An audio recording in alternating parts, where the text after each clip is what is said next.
running at 2,350 RPM, 100 knots. I did. Didn't we slow down? I was on the red line.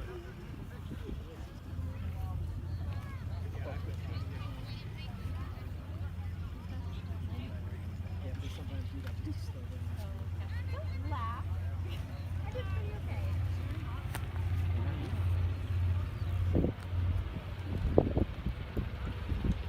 Oh, I should have made a sign. Take it out of the chain. Yeah. 8 out of 10.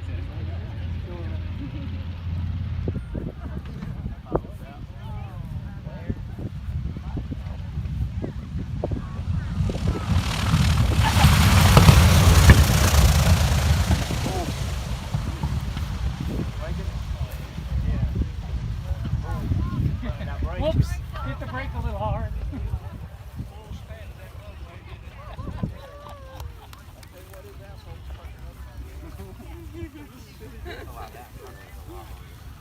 Oh, he's got plenty of runway.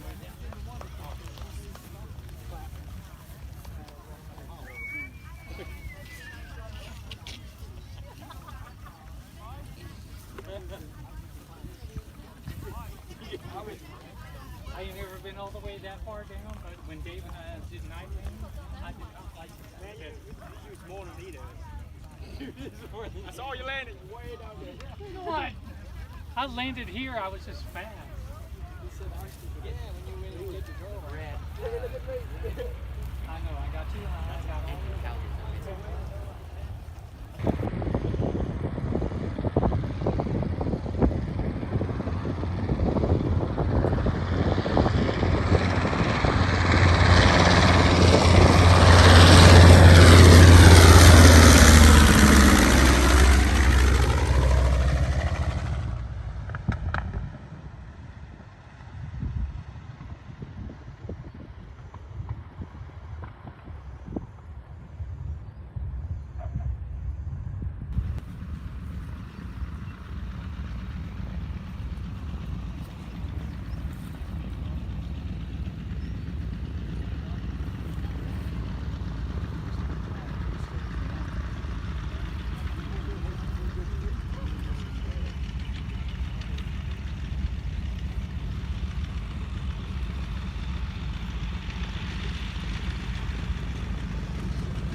Flag of the United States of America and to the republic for which it stands, one nation, under God, indivisible, with liberty and justice for all.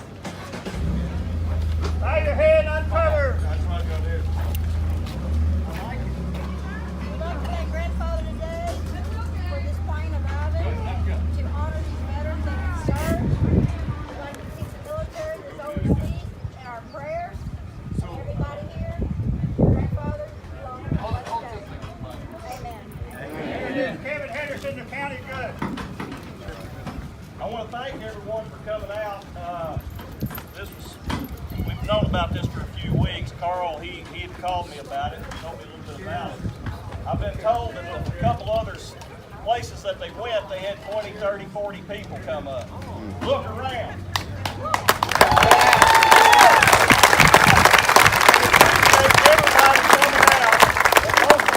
We appreciate those gentlemen sitting back there in the chair.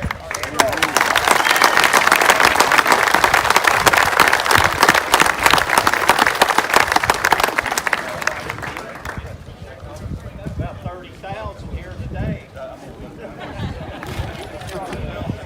I just want to echo what Kevin said. My dad was a World War II veteran, and it was a troublesome life because of what he went through in Italy.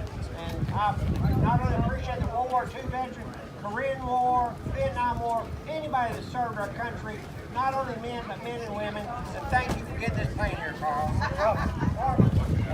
Same thing, guys. I've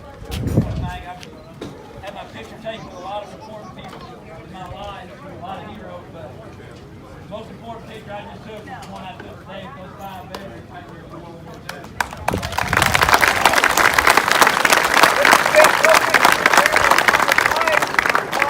We got the money approved. I said, can you come to Litchfield? He said, give me 4,000 feet. We got a hold of the board at the airport. They said, we got 4,000 feet. He made it happen after I asked him to come here. This is Jeff. Thank you, Jeff. Hey, we started out from Paducah, went to Somerset, went to Moorhead, went to Frankfurt. This is the biggest crowd. You all beat Paducah.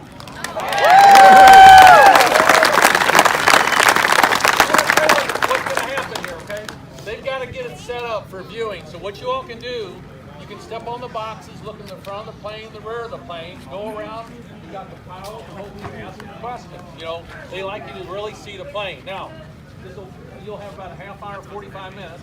Then we're going to bring the War II vets over here and put them over here. And then we're going to introduce each one. We want you to tighten up around them. And then we're going to say a few words. Then they'll load on the plane. You all have to come back over here. And then they'll fly. And I tell people all the time, don't leave because how'd you like that pass? Yeah. And we'll do it again with the vets. Good. So some people have left, and the coolest part is see the pass when he comes back, and then see the vets' faces after they've been on the flight. Okay. So we've had 100-year-old Pearl Harbor survivors, D-Day veterans. They covered all facets, and it's been just a great time. I can't thank you all for coming out on this hot day. And we're doing it for the War II veterans, okay? Now, when we get the green light, we're not ready. We're not ready. Then you're welcome to go.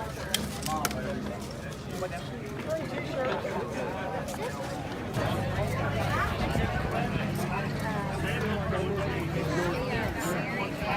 me take a good picture of you.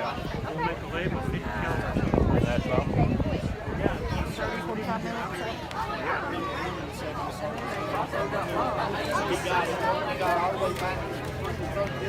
Yes. There's an actual bomb in there. It's like crack. Some dynamite too.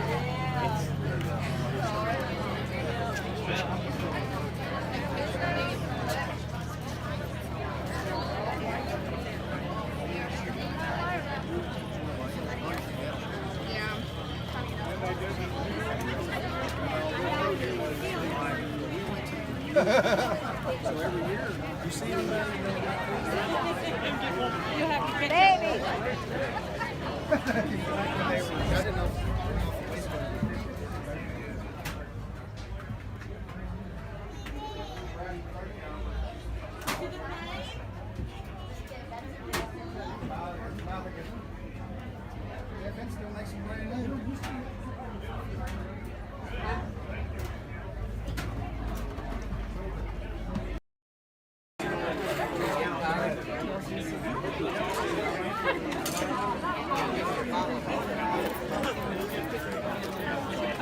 They started calling on me.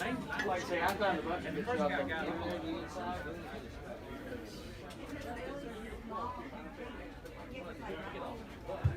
Last I saw him, he was there.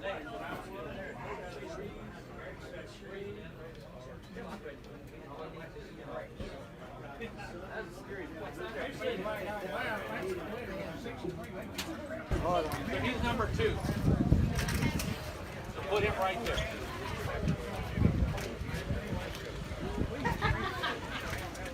That's Lewis, right? I told him that was for the Marines. He's losing. Stanley's number 1.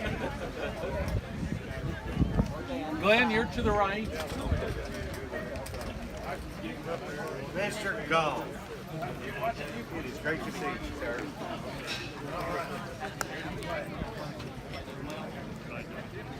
Where's Carl? Carl's going to stay.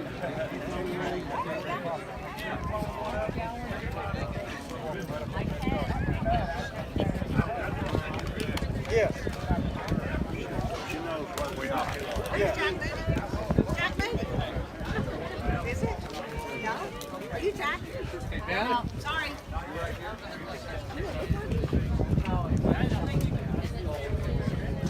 That's Glenn.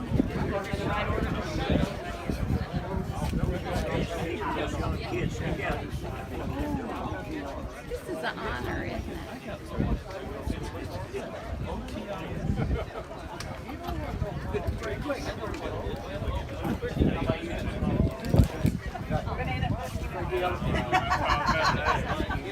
Here comes the boss. We'll take good care of him, I promise. Okay, do you want to do any kind of photo opportunity now, or do you want to go right into it? I need to approve the mayor.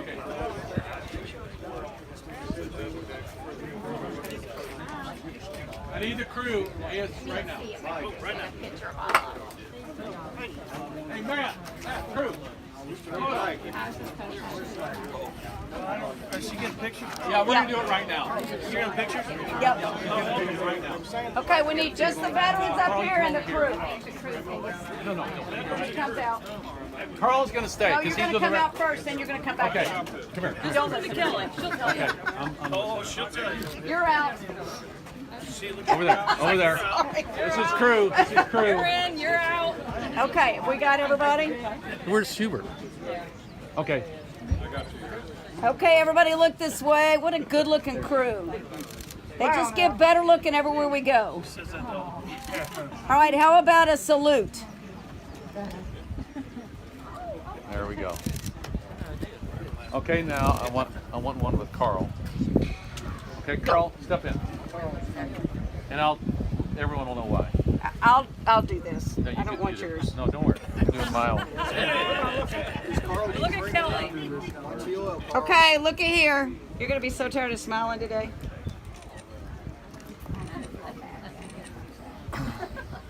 All right, get in there if you're gonna get in. Huh? Are you getting in? Yeah, give me Okay. one door. Right here, front center. Quickly. Right here. Get in there. Oh, I want one. I know what you mean. Just let him put his arm around us. No, he did. All right, everybody, look this way. Go.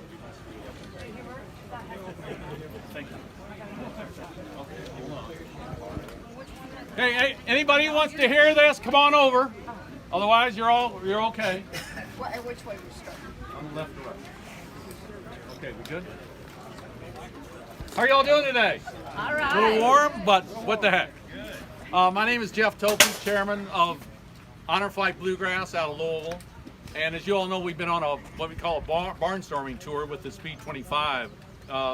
This year is the 80th anniversary of Pearl Harbor. Someone who went into the service in 1945, towards the end of the war at 18, is now 94. That's the youngest World War II veteran. These gentlemen are roughly in that age and older. And we've had the opportunity to go to 5 cities. This is the 5th city. This is the largest crowd we've had, guys. What a way to end it. Holy cow. We may come back, if that's all right. Yeah. But you know, we're here to honor the veterans because truly, 76 years ago when the war ended, when they went off to war, they made a difference in the world. They were 18, 19 years old. They went overseas, whether they wanted to or not. They went over there not as conquerors, but they liberated the folks in Europe. They liberated the folks in the Pacific. They did their job. They came back. They came back, got a job, raised their family, and retired. A lot of them haven't spoken about World War II. Of the 16 million men and women who served during World War II, there are only 300,000 left. So each of these individuals is truly a piece of history. So rather than read about it in a book, you have local World War II veterans. Go talk to them and listen to their experiences and thank them for what they did for us all those years ago. We can't say enough. So I'm going to just say a little bit of something about these young men. First, I do want to thank one person. Carl over here, Kalen, with the Kentucky Veterans Program Trust Fund, we could not do this. They sponsored this whole thing. I want to give him a round of applause.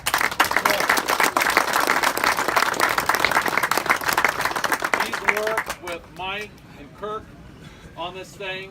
I mean, it's successful. You all did a great job. And without Carl and his group, it was all funded. We just organized it, and he funded it. So thanks so much for that. So our first veteran here is a youngster, Stanley Parnell. I happen to know this guy. He's with the 3rd Marine Division. He was in Guam, Iwo Jima, infantry. He said he carried an M1 Grand. And he was wounded on Iwo Jima. I tell you what, there are not many Iwo Jima survivors out there, and he's a great guy. And he earned a Purple Heart. So let's give him a little round.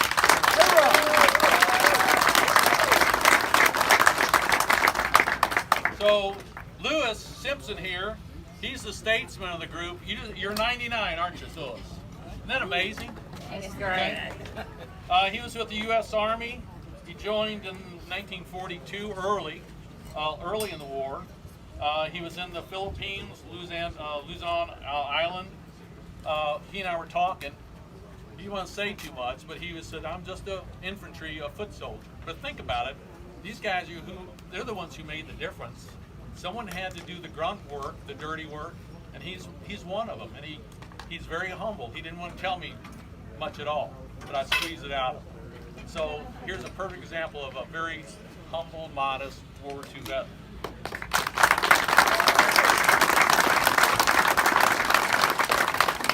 And next we have a youngster here, 92-year-old Ben Reynolds. I guess you all know him, more than I do. And he was in the service for 4 years. He served on I think a pretty famous aircraft carrier, the USS Franklin Roosevelt. I've heard of that one. Wow. As a fireman. And he went across the Mediterranean, the Caribbean, and we want to thank him for his service, okay?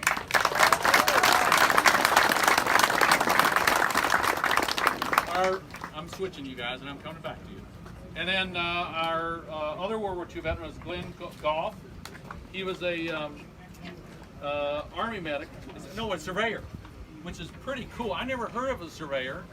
He'd spent time on Guadalcanal after the battle. I guess, did you survey all the battle damage? After the battle, yeah.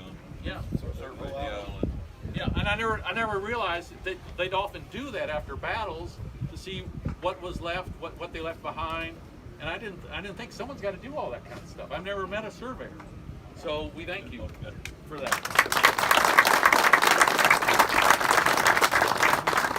Then we have a youngster here, 86-year-old Glenn Otis, Korean War veteran. You were in the 6th Army Cavalry, right? Right.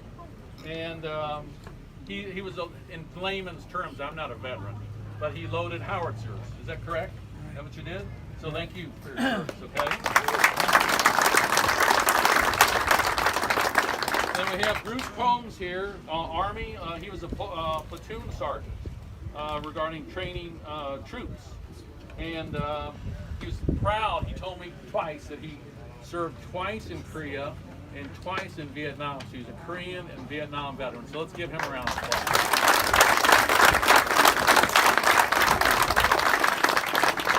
So I tell you what, this is, 10 years from now, you're going to remember this day. And don't forget these men who truly changed the course of history. What if D-Day was not successful? Think of the Battle of the Bulge. What if they hadn't stopped in the Battle of the Bulge? What if the bomb was dropped and the Japanese hadn't surrendered? They estimated that they'd lose 1 million men during the invasion of Japan. So these guys made a difference. So I want to give you a big round of applause for all our veterans.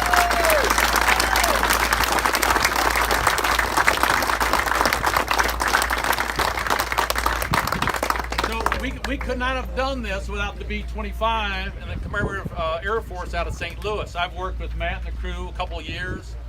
They volunteer. They have a crew of 6. They volunteer 3 days to fly veterans. We'll have flown almost 35 World War II veterans and Korean War veterans. And we really work well as a team. They love doing what they do. We love doing what we're doing. It's a great fit. And I would love to come back. Would you like to, Matt? So we're going to talk to the folks about that. So Matt's the pilot, and I want Matt to come up and say words because what a great plane this is. It's tremendous. Thanks, Jim. Just real quick, we're just humbled and honored to take you guys for a ride. I know I speak for our entire crew that it's just a treat for us to take you up in the airplane. And we know you've a debt of gratitude for everything you did for us back when you were serving. So thank you again. And yes, sir.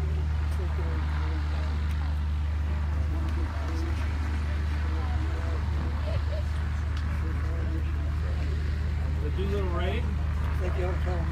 Well, I think a lot of them know about the Doolittle Raid because it's pretty famous.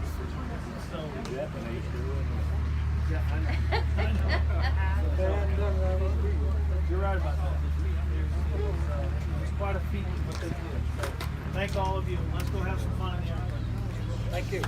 Okay, so they're going to go up and fly. Don't leave because he'll do another pass. He's going to give a nice pass before he lands. And then they'll come back. We'll get them out of the plane, and then we got to skedaddle to Paducah. So anyway, thank you all so much for coming. But you're welcome to stay, okay? Yeah. All right?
call you right back.